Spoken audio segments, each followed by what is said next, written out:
Hey, this is Dave DeCamp from antiwar.com. This is anti-war news for Monday, May 20th, 2024.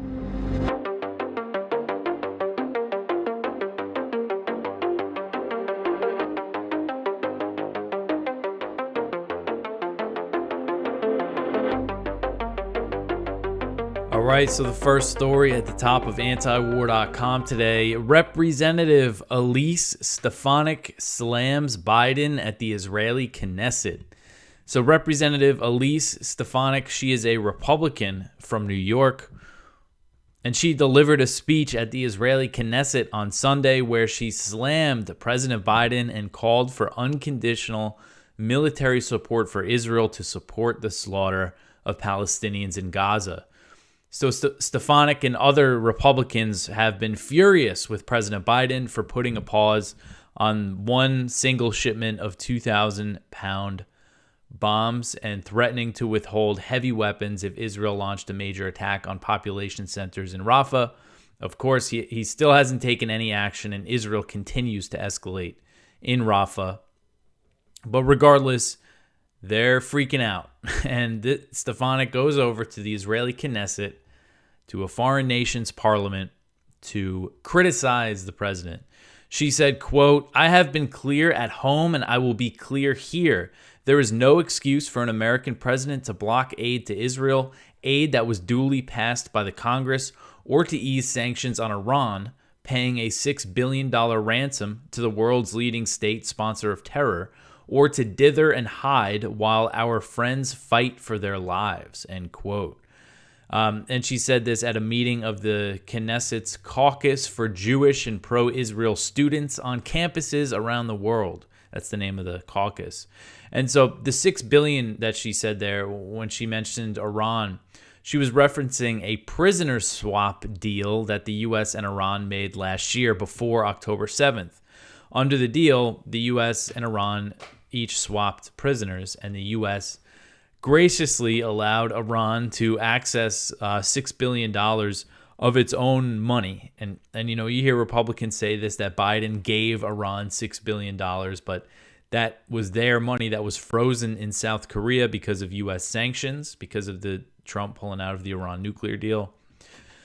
So under the deal, they would transfer that $6 billion to Qatar, and then they would allow Iran to access it from there.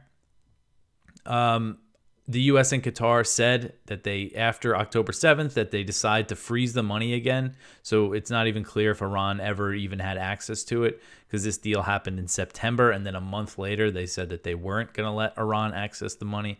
So, but it doesn't matter. This is a talking point that you see from Republicans all the time, so I just figured I would explain it. So anyway, Stefanik declared that the U.S. should provide Israel with, quote, "what it needs when it needs it without conditions to achieve total victory in the face of evil," end quote. So despite the Republican outrage at President Biden, his administration has promised that Israel will get every penny of the $17 billion in new military aid that was recently authorized by Congress. So Stefanik also praised former President Donald Trump for his strong support for Israel when he was president, his historic support for Israel, as she put it. And Trump has been running on an extremely pro-Israel platform, and he has claimed that President Biden abandoned Israel by issuing that warning about Rafah. So the reason why I wanted to make this the top story today is, first off, I mean, again, it is like, just imagine an American politician going to any other country's parliament to, you know, try to score political points against the president, you know. But also, I think this is kind of going to be the theme for the next few months as Republicans and Trump, as the election is coming up, it's going to be, they're just going to try to be as pro-Israel as possible. And Stefanik also slammed American college students who are protesting the Israeli slaughter in Gaza. She's actually been leading the charge in Congress in making these accusations of anti-Semitism, despite the fact that many Jewish students are participating in the protests. She said in her speech, quote, "I led the charge to expose this moral rot of anti-Semitism infecting our supposed most elite higher education institutions."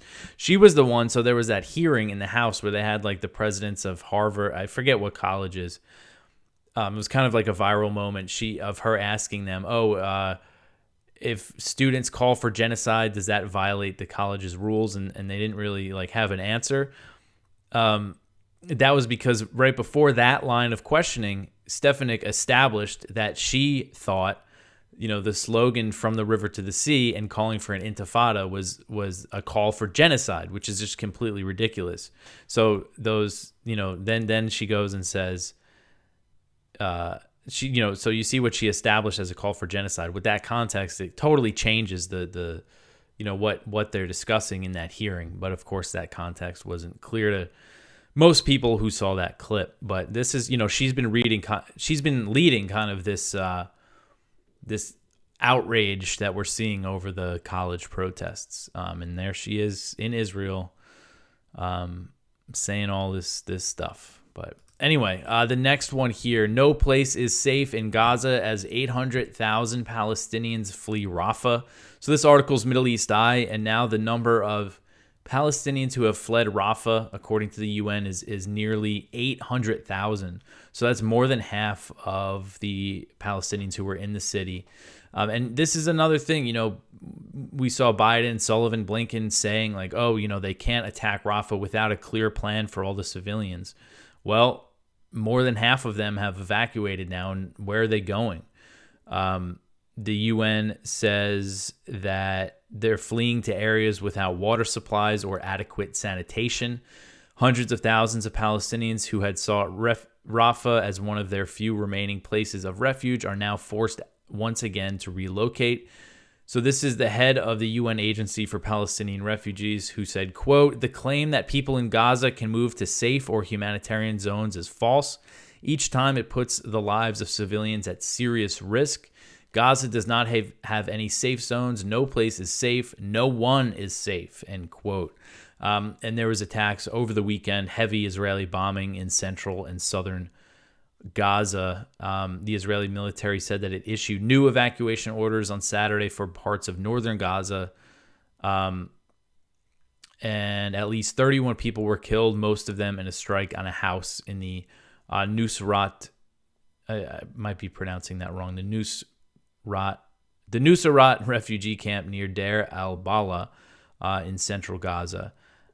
So heavy strikes, kind of, north, south, central Gaza, really ramping things up, and still no action from Biden on his threat. All right, so the next one here: medical workers evacuated from Gaza. 3 Americans refused to leave. So this article is from The Intercept. It's an update on the 20 or so American doctors and nurses who were stranded in Gaza. Some 20 American and British medical workers who had been unable to leave Gaza were evacuated from the European hospital in Khan Yunis on Friday, though 3 American members of medical missions refused to evacuate until Israel allows additional humanitarian workers to replace them. They remain at work along with doctors and staff from separate medical missions serving a population trapped in Gaza with no escape. So the mission has been scheduled to last 2 weeks before a fresh group of aid workers would rotate in with new supplies.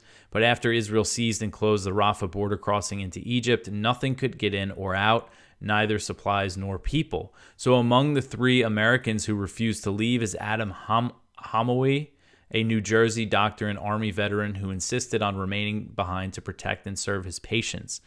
Kyle Anzelon wrote up a story about him on Friday. He was calling for an end to U.S. support for the genocide in Gaza. And he is credited with treating Tammy Duckworth, senator from Illinois, when her helicopter was shut down in Iraq. So he said, quote, "There is a palpable gloom and foreboding that had set in at the hospital. The children and staff are asking for everyone by name. All the Americans and Brits left. That can't be a good sign. A decision for some of us to stay was consistent with our American values. We came in as a team and we do not want to leave anyone behind. If all and only the Americans left at once, what would that say about us as a nation?" End quote. So they're staying behind to try to continue helping.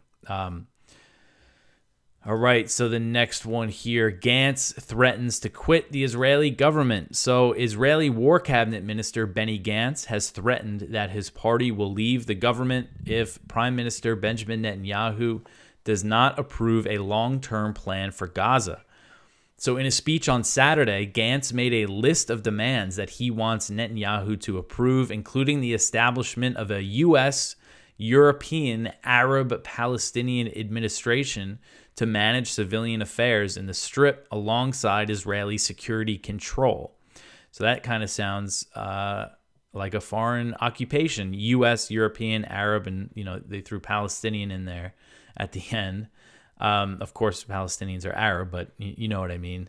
So Gantz said that if his conditions are not met by June 8th, his National Unity Party will leave the government. So Gantz, he joined the government after October 7th. He joined the emergency war cabinet. So if his party quits the government, that doesn't mean Netanyahu's going to lose the majority in the Knesset. They'll still have 64 out of 120 seats, so it wouldn't force new elections. I think Gantz might have thought that some other people in the government might join him, but it doesn't look like anybody is. So again, Gantz gave kind of a dramatic speech on Saturday, and he said, quote, Prime Minister Netanyahu, I look you in the eye tonight and tell you the choice is in your hands. The Netanyahu of a decade ago would have done the right thing. Are you willing to do the right and patriotic thing today? The people of Israel are watching you. You must choose between Zionism and cynicism, between unity and factionalism, between responsibility and lawlessness, and between victory and disaster, end quote. So according to the Times of Israel, Gantz's full list of demands includes, number 1, bring the hostages home. Number 2, topple Hamas rule, demilitarize the Gaza Strip, and gain Israeli security control. So essentially conquer the Gaza Strip, kick out Hamas, not very different from what Netanyahu is saying. I just don't think Netanyahu would list the hostages as his number 1 priority. So number 3, alongside that Israeli security control, create an international civilian governance mechanism for Gaza, including American, European, Arab, and Palestinian elements, which will serve as a basis for a future alternative that is not Hamas and is not the Palestinian Authority President Abbas. Number 4 is return residents to the north, the Israelis who have been evacuated from northern Israel because of the exchange of strikes with Hezbollah. Number 5, advance normalization with Saudi Arabia to create an alliance. Number 6, adopt a framework for military national service under which all Israelis will serve the state and contribute to the national effort. So realistically, Netanyahu cannot agree to this because what is considered far right and ultra orthodox, those parties that Netanyahu allied with to make this government, which came into power at the end of December 2022, they would never go for this stuff. And they would say, even though it is, ultimately Israel conquering the Strip, I don't think that they would want any sort of foreign, American, European coalition. They just want to take it over. But actually a big thing for them, for the Orthodox, is the last demand, which is a framework for military service under which all Israelis will serve the state. The Orthodox, the ultra-Orthodox, whatever you want to call them, they are exempt from the mandatory military service, and that's a big thing. With they would definitely quit if Netanyahu did something like that, and then that would mean elections. So he's not going to do this stuff. So the question is, does Gantz must know that? So I don't know. I don't really know what his real motive is here. Maybe just trying to score political points if there is an election in the future.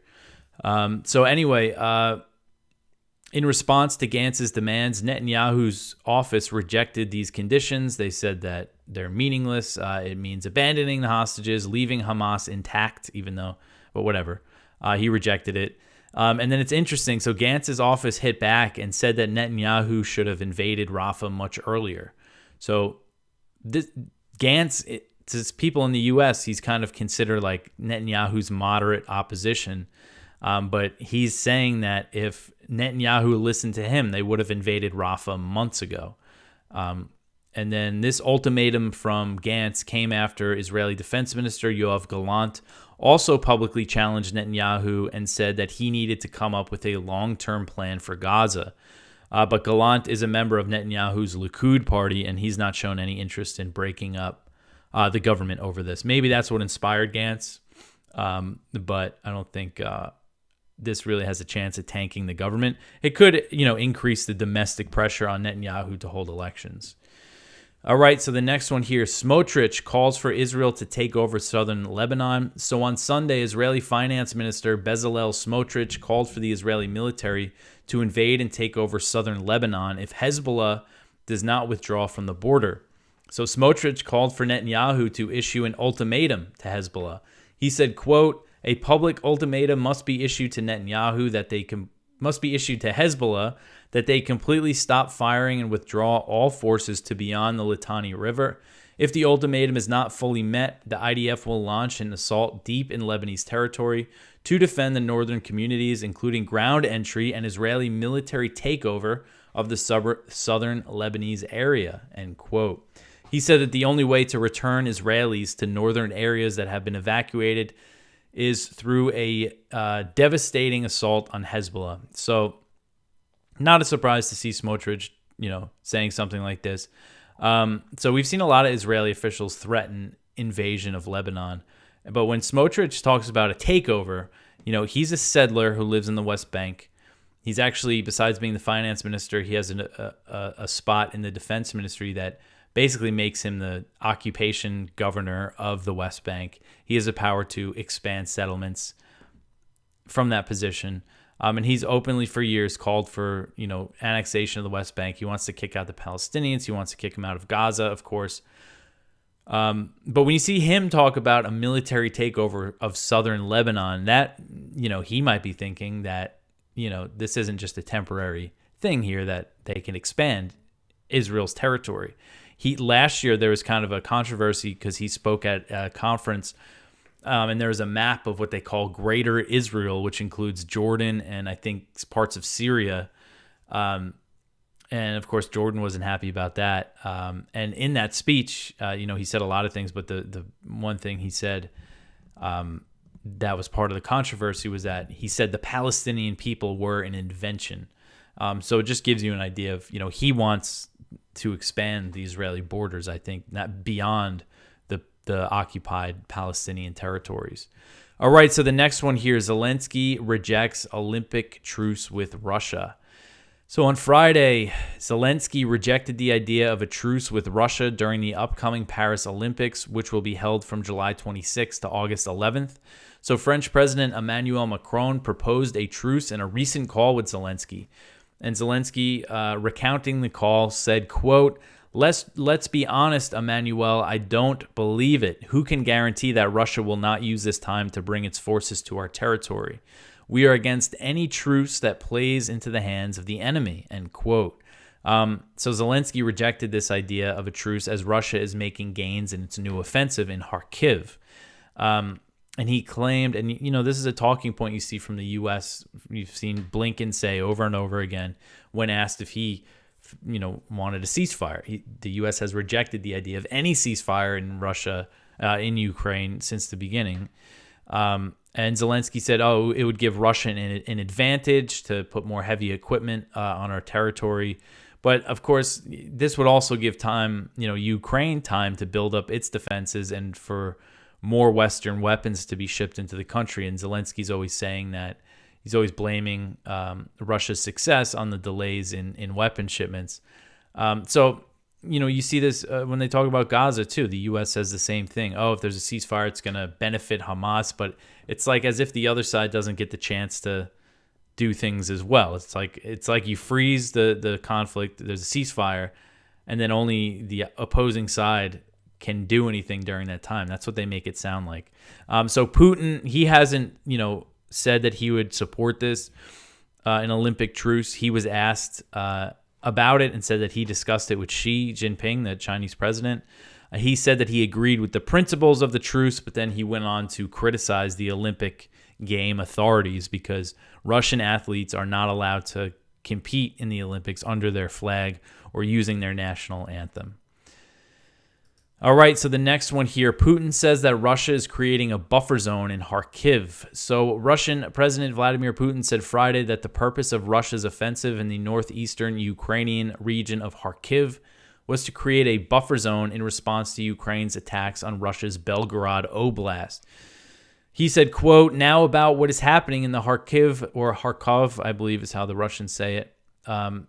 The Ukrainian authorities are also to blame for that because they shelled and continue shelling residential areas of borderline territories, including Belgorod. I have said publicly that if this continues, we'll have to create a security buffer zone. That is what we are doing. End quote. So Belgorod, and I've covered this, I think, quite a bit. You know, it doesn't get much attention, but there has been a lot of Ukrainian attacks in Belgorod. And there's always, a risk there, and this seems to be a reaction to that. And also, Zelensky is warning that the Kharkiv offensive could just be the first wave of a wider Russian assault. So Ukraine has been asking the U.S. to allow the use of U.S.-provided weapons on Russian territory. So if you look at the map here, you see where this fighting is happening. Russia massed troops on the border here. In Belgorod, and Ukraine is shelling and firing all sorts of stuff into Belgorod, but they want to use the HIMARS and things that they get from the U.S. as well. So they've been asking the U.S. to let them do that. So far, we haven't seen anything like that. I know in some of those neo-Nazi militia raids into Russia, that some of them did that armed with U.S. weapons, with U.S. armored vehicles, but we see Ukraine has been using the HIMARS and the ATACMS on Crimea, but we haven't seen them use them in, I guess you call it the Russian mainland. But the U.S. is being very vague about this. So you have these reports that say Ukraine is asking if they can use American missiles on Russian territory. Blinken was asked about that, and he said that the U.S. doesn't encourage or enable Ukrainian attacks on Russian territory, but he added that it's ultimately, Ukraine that has to make the decisions about how it's going to conduct the war. So it kind of leaves open the possibility of maybe they can. And the State Department has refused to elaborate on his comments. If you ask them, they just say, the same thing, or they point to Blinken's comments there. So it seems like they're being purposely vague. Which is concerning because Russia recently summoned the British ambassador in Moscow, saying that if British weapons are used in attacks on our territory, we will hit British military sites in Ukraine and beyond, is what they said. So the fact that they're even being vague about it or entertaining the possibility is just completely reckless. All right, so the next one here, Iran helicopter accident. The president and the foreign minister are missing. So this was big news on Sunday. Iran's president, Ebrahim Raisi, was in a helicopter crash. Some reports call it a hard landing. Initially, I think that's what they were saying, and then it's also called a crash in other reports. And this was in Iran's East Azerbaijan province, which is near the Iranian border with Azerbaijan. He was just there.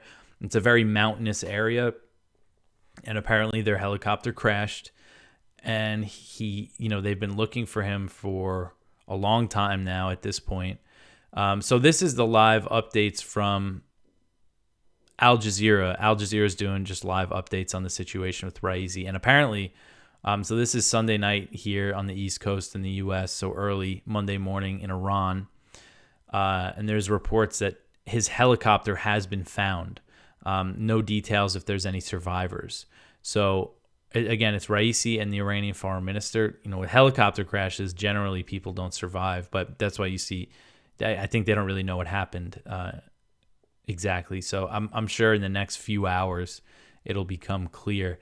And with Iran, there's always, I'm not going to suggest anything, but Israel does have, a long history of covert attacks inside Iran, sabotage attacks. It's always something I think to keep in the back of our minds here. But I don't want to, it's way too early to know anything like that. We haven't seen Iran make any claims like that. But we'll see how this plays out. I think come morning, we'll probably know if he's alive or not. So we'll see how that changes things with inside Iran. All right, so the next one here, the Houthis down a fourth U.S. MQ-9 Reaper drone. So the Houthis said Friday that Yemeni forces downed another U.S. MQ-9 Reaper drone over Yemen and published footage of air defenses hitting the U.S. aircraft. So the U.S. military hasn't confirmed that it lost an MQ-9 Reaper over Yemen and did not respond to a request from AP about it. But the Houthis have been successfully downing these drones, and video did emerge of what appears to be the wreckage of a U.S. MQ-9 drone in Yemen. So this incident, if confirmed, it would mark the fourth time that the Houthis shot down a U.S. MQ-9 since November 2023. Each MQ-9 is estimated to be worth about $30 million. So that means the total costs for the U.S. military in just lost drones over Yemen is $120 million. The U.S. has also spent over $1 billion in munitions used to bomb Yemen and in other operations in response to the situation in the region. So the U.S. bombing campaign against the Houthis in Yemen has continued. It has declined quite a bit since the first few months, just the rate of airstrikes. It was not working to deter the Houthis. The Houthis are continuing their attacks on shipping. I have a useful graph here from the Yemen Data Project. They track the missile strikes in Yemen, and you can see in January, February, and the first half of March, it was like nearly every day the U.S. was bombing Yemen. And it declined pretty significantly in April. But still, I mean, the U.S. is still bombing Yemen pretty frequently. And nothing is stopping the Houthis. They've been clear that ceasefire in Gaza is what it will take for them to stop. And there was a report of them hitting a Greek-owned tanker on Saturday, but that wasn't claimed by the Houthis, who are... Their official name is Ansar Allah, and they say that they're targeting Israeli-linked shipping and now American and British shipping since the U.S. and the U.K. started bombing Yemen back in January. All right, started bombing Yemen again. The U.S. has bombed Yemen quite a bit over the years and, of course, supported the Saudi war on Yemen, but this is a new phase. All right, so the next one here, ISIS claims an attack on tourists in central Afghanistan. This one is from Jason Ditz. So on Sunday, ISIS issued a statement taking credit for Friday's attack on a group that included foreign tourists in the central Afghan province of Bamyan. The attack killed at least 6 people and wounded 8 others. ISIS said that its fighters shot at Christian tourists and their Shiite companions when they were visiting a marketplace in Bamyan. This is the first example of foreign tourists being killed since the Taliban returned to power in 2021. ISIS explained the attacks, saying that they went after a bus of tourists. They said the people were citizens of coalition countries. And this is ISIS-K, again, in Afghanistan, who are pretty active. And the Taliban has been doing a lot of fighting against them since the U.S. left in 2021. But Jason's been kind of staying on top of this situation in Afghanistan.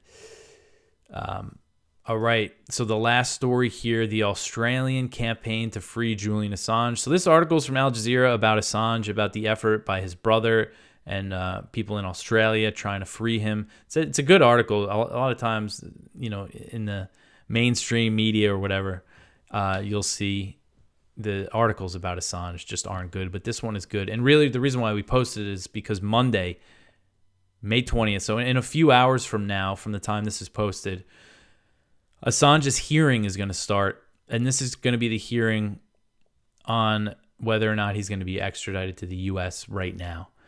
So this is really big. I feel like I kind of dropped the ball on this. It snuck up on me. There's been so much other stuff going on, but if I understand it correctly, essentially what the court is going to decide on Monday, if you remember, the last hearing was Assange's chance to appeal. And basically they gave Assange a limited chance to appeal based on certain grounds, the risk of him getting the death penalty, the risk of the First Amendment not being applied to him. But they gave the U.S. the chance to give them assurances that they don't have to worry about those things. So the U.S. gave those assurances. They said, we're not going to give them the death penalty, and don't worry about the First Amendment. It was basically, I forget exactly what they said, but it didn't seem like very good assurances. But so the decision on Monday now is whether or not those assurances are good. If they are good, that means Assange is going to be extradited to the U.S., and it can happen very quickly. Apparently, his legal team is saying it could happen in 24 hours. He could be shipped to the U.S. this week. And then the other decision would be that the assurances aren't good enough and that Assange will get his chance to appeal. So that could mean a long, drawn-out appeal process that could take a really long time. And Assange is in really poor, health. He's been locked up in Belmarsh prison on no charges for over 5 years now. So all this time in prison can really cost him. I don't know if there's a situation that where they rule something that he could be free. I don't know. But hopefully they rule against the extradition. So we'll see what happens. So it's going to happen early in a few hours. And I know Consortium News is going to be covering it. They're over there. Kevin Gostola, his website, The Dissenter. So we'll probably post something like that in the morning on our page. So that's big. I mean, it's a huge, huge, huge thing. Again, I feel bad for not really talking about it for the past few weeks. So anyway, that is it for the news for today. Please go check out our Viewpoints. One from David Stockman, The Staggering and Lingering Costs of American Wars. One from Ray McGovern, Russia and China, 2 against 1. One from Rami G. Corey. Man, I'm butchering that name. How U.S. media weaponized campus protest coverage. One from Ted Snyder, When Did America Stop Listening to Itself? One from Brett Hines, Foreign Bribery in Congress, The Way Business is Done. So that is it. Go check out our blog. And, thank you, everybody. We wrapped up our fundraiser. So thanks to everyone who supported us and chipped in and pitched in. We really, really, really appreciate it. I heard from a lot of you that said you helped out. So, again, we really appreciate it. Thanks for that. I hope everyone had a good weekend. Hopefully we have some good news or not horrible news about Assange. But I will be back tomorrow. Thanks for listening.